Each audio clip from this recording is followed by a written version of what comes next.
اے پیغمبر میرے بندوں کو بتا دو کہ میں بڑا بخشنے والا ہوں، بڑا مہربان ہوں، اور یہ کہ میرا عذاب بھی درد دینے والا عذاب ہے۔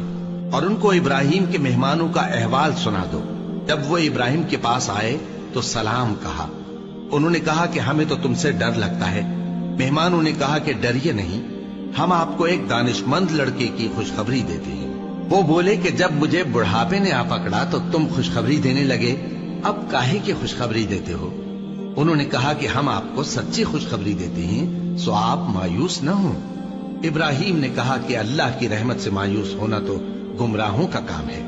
پھر کہنے لگے کہ فرشتوں، تمہارا اصل کام کیا ہے؟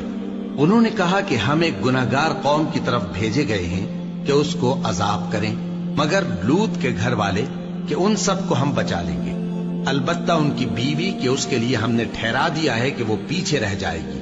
پھر جب فرشتے لوط